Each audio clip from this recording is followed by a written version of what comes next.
Okay. Okay. Today, we are making a game mode together. Me and you. Us and them. Together we are. This is the basis. One-sided Moba style game mode. It's going to take place in an area like Halcyon. It could do other different areas, but I chose Halcyon. So basically, there's going to be attackers and defenders. It's like a castle siege type mode. Where are the pictures? I have pictures, okay? Yeah, look, I colored. So I'm thinking the point can go like right here. This is what you're defending. And this is from the defender side, looking towards the attacker spawn, which would be up here on Sawtooth Mountain. These would be 3 lanes. The yellow is the lanes, right? This one goes all the way around and then comes through over here like whoop. Oh, we're coming in. We're coming in the side. So there's like the main attack straight down the middle, or you can hit the flanks. And then the red is what I would consider the jungle. So here's a better view of the right side. So this is the right lane coming down the mountain. Then we could look at the left side, right? Look, coming down the mountain, down the left. You got to go into the trench all the way around through this little tunnel and then around back through the tunnel, back through here, and then back to the back of Halcyon. So that's the base. That's all I have for you guys. We got to figure out how to make this work. Wrote down a couple of questions that we need to figure out. What's like the main goal? What are we defending here? Do we want it just to be like a pillar that we can shoot at? Do we want it to be a monster that like they have to fight and take down? Do we want it to be something that moves around that has like multiple points? Do we want 1 point? How do we want to do this? What do we think's best here? Can the eyes on the statue glow? No. They can't. I think you're done with your ideas. If stagnant, maybe give it a shield that you can break or weaken by pushing lanes. Okay. Yeah, so I mean, we could have to push something down each lane, so kind of like a payload type of thing. We'll do the Nexus. I think I like the idea of having the monster in the middle that can kind of like move around. Maybe it's like a giant dragon or something, right? That'd be cool. Main goal. Kill main monster. Weaken by killing smaller monsters in each lane. So I'm assuming, do we want the smaller monsters to be like towers along each lane? Like you can have one like right here at the top of the castle. You can have one like over here at the beginning of the walls. The next thing is like, if we're gonna have monsters along here, what's gonna be in the jungle? Because we need to prevent people from going from lane to lane safely, right? Like you don't want people to just like be able to cut through and then be over here full health and be able to attack the main area willy-nilly, as they say. I'd love to see some sort of buffs from those medium creatures. See, I was thinking like a massive monster that we can see that spawns that will give you buffs that give rolls. So say you kill the monster over here, it'll give you an AoE circle around you that will heal your teammates that are near you. Or you can be like a tank and it will give you a bigger health pool. Monsters and fog and debuffs. Maybe the monsters make loud noises so enemies know when they're being attacked. Yeah. And I think you should be able to like steal the buffs. What if each gauntlet had like a level 2 version that was activated after killing a big monster? Spells and sorceries are augmented. So that kind of goes into the same thing as having jungler buffs provide a roll. So like that would be like an 80 carry roll. So for instance, in League, it's red, right? Red gives you attack speed and attack damage, I think. And then blue gives you shield and mana. I don't remember. I haven't played League in a long time. But basically, you'd have your person that is like the strongest 80 carry, essentially, go get red buff. And then you'd have like a healer go get blue. And then with blue, you'd have like extra shield and then maybe have like an AoE heal around you. So we want big monster that grants buffs to fill roles. 80 carry, tank, healer. Shouldn't have individual buffs, should have team buffs, debuffs based on the progression of the map. I like the idea of having individual buffs because that forces people to play together. And it forces you to have to like focus people down, right? Whereas if the entire team is stronger, it doesn't really like give people a role or give people like a play style that they have to play. It's just anybody can do whatever they want because they all have the buff. Whereas if somebody's like the healer, they may want to stay more in the middle of the group or in the back of the group so that way they can heal more people and take less damage. Thick fog and debuffs, that's a good option. I like that. Fog to block vision. Clear up for a certain distance upon entering. So that way you're not just like completely blind while you're in there. So like when you're looking at the jungle from the outside, it's just a big wall of fog, but once you go into the fog, you can show a specific area around you. Some type of VFX to notify when buffs are being attacked. We can maybe have a mini map. I would say honestly just a bigger map, like how League shows the entire area, right? And then you could just use pings, because you wouldn't want to give too much information. You'd want to focus on people needing to communicate to be an effective team. I think pings is like the most simple way, but you could also have voice. Mini map that shows entire arena. You'd probably want all of it, right? Pings, voice chat, and game chat. Just because you wouldn't be able to, or text chat, you wouldn't be able to text nearly as effectively in this game, because in like League you click to go somewhere and your character just goes, and then you can type while your character is moving. But I mean, in this you can have like an auto run probably. I mean, they already have it in the game, but you're not really going to have much time to chat because of all the like stuff you have to navigate along the way. Maybe they could have it similar to Overwatch, where you can have different rounds, right? Maybe it can be like a 10-minute round, you're the attacker, and then similar to like Payload, to where it's like, oh, you got the monster down to this much health. The other team has to go and get it to that much health as well to tie it. How many people are in this mode on each side? That's a good question. I was thinking like 5v5. Let's do acquiring items now. Do we want to earn gold and buy them? Do we want monsters to drop them? I think for me specifically, I think having gold in a shop would be good. Earn currency and buy. Okay, so I think we all kind of agree. Currency. How do we get gold? Passive gold per second, and it gets multiplied by getting kills and stuff. That'd be kind of cool. All right, so we want to get gold by passive earn bonus gold for kills and monster kills. Maybe bonus gold for killing players, medium monsters, and then, or we could just say all of them, right? So we'd get more gold for killing the bigger monsters than we would for killing the creeps that push the lanes. How do we acquire items? Buy them. Do we want to buy them on death or go back to spawn? Probably both. Same thing as League, I would assume. I'm more curious how we can make all 6 classes have multiple play styles and ideas instead of 3 people have lightning. Yeah. There would have to be significant buffs for being a main and significant nerfs for offhand. So say you want to be like a longer range person, right? You run ice or you run lightning and you get like big buffs. But if you're running ice and lightning offhand, it's like you do like 1 or 2 damage. Oh, yeah, what do we want to happen if attack or if defender creeps push out too far? Because there's not really, the way I'm thinking about it, if only attackers have creeps, there's not gonna be a way to stack up creeps, right? What happens is when the creeps meet each other, they slow down, and if you like go and you fight the waves, then the waves stack on each other and then they can end up pushing towers. Whereas if it's just attackers creeps, they're just gonna get to the towers and die. But maybe we can do that and just have it like more effective to push with the creeps. So that way the pushes are a little bit more predictable from the defense.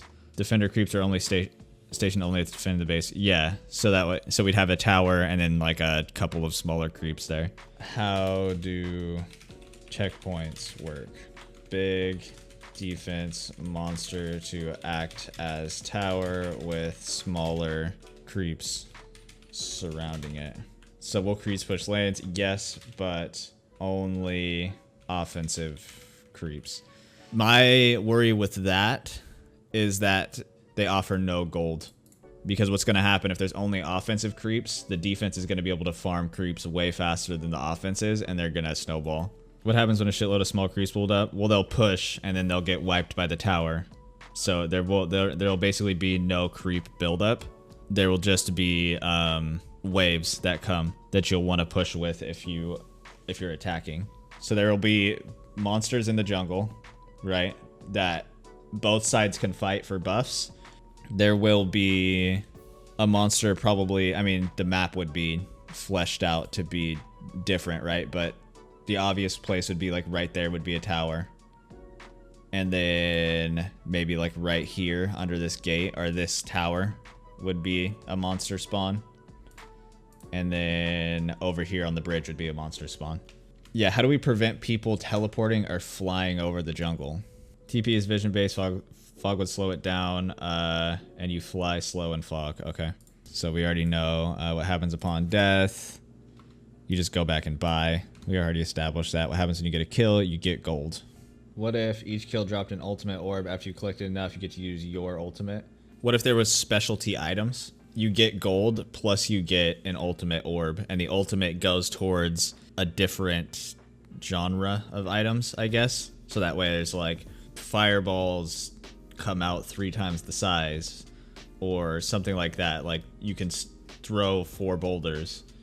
Happens when you get a kill, earn gold plus special currency to buy strongest items.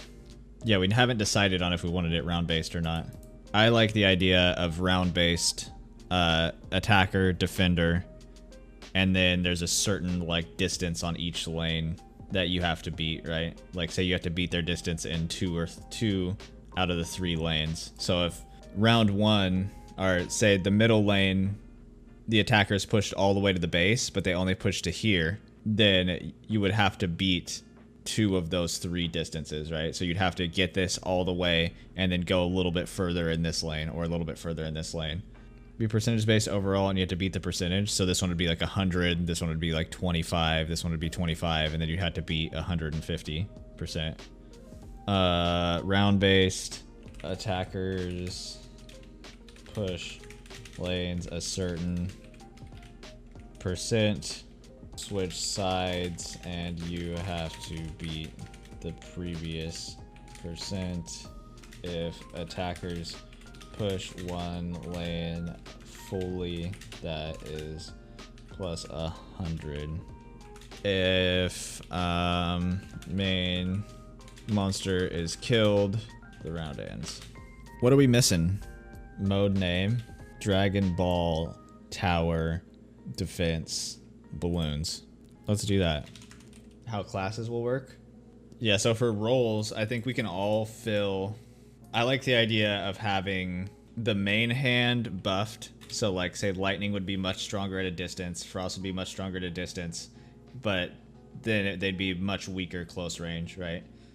So that would feel like the AD carry would be frost and lightning. And then we can do stone, fire would be tank, I think. And then toxic and wind would be like close range classes. And then we could have support / specific playstyles built through buffs and items. We want strong main hand, very weak offhand. So since items make the builds, should we still do amulet, boots, belts? Keep types, I guess. Types, amulet, belts, boots. Amulets, belts, boots. So you can't have multiple amulets, etc. What about some items that are only available to certain classes, like pyro-specific items? So we actually have items that are gonna be, what do we call them? Ultimate items. So when you get a kill, it drops like a different type of currency, and you can spend that on maybe items that buff your classes. I'm gonna do basic items and then ultimate items. So basic items, amulets, belts, boots, so you can't have multiple amulets, etc. Each category would have multiple types to allow the filling of roles. We can have extra, like, different types of items, but I don't want necessarily, maybe you can only hold 3, and you can get a bracelet, an amulet, and something else that attacks attack speed, or that is attack speed, or you can get, like, a chest piece, a belt, and pants that buffs, like, defense. Amulets can increase. I think there's multiple ways we could do this, but I think we're all kind of on the same page of we want to be able to limit the roles and push people into roles.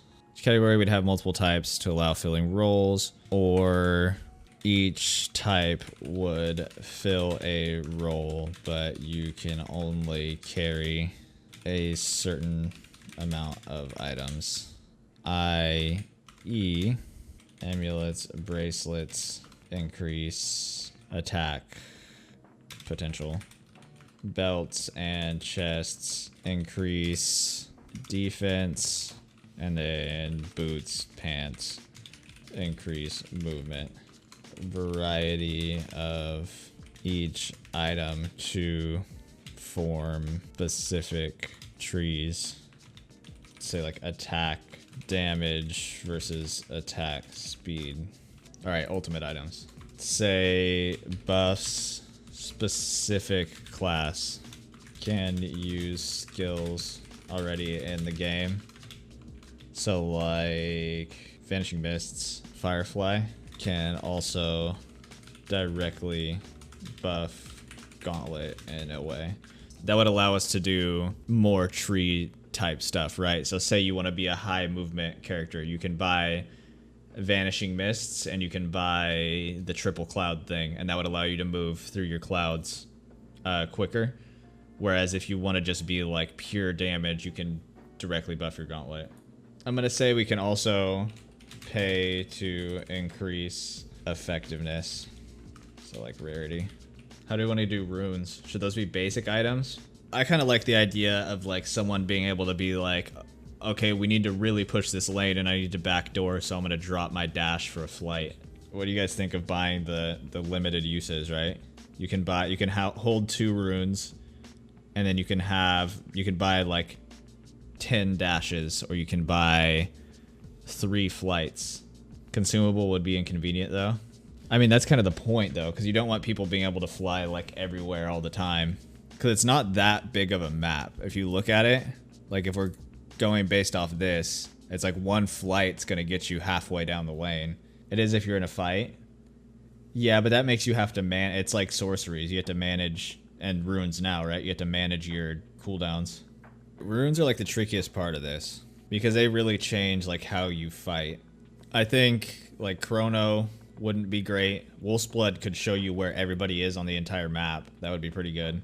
Since you're not gonna be able to see into the jungle, you can use Wolf's Blood and it'll let you like see into the jungle and see where the enemies are. Maybe we can have like a short cooldown rune, like Dash, Spring Step, Shadow Step would be on cooldown like normal, but then there would be specialty runes like Chrono, Flight, Teleport that you'd have to buy. Short boost movement runes would work as usual. Specialty runes you would have to buy. Let's say like Wolf, TP, Flight, Chrono. Because I don't think you really want people like spamming flights. I think that pretty much fleshes it out. I don't think we really need talents, because talents can go on the items. I think it's pretty fleshed out. I think we did it.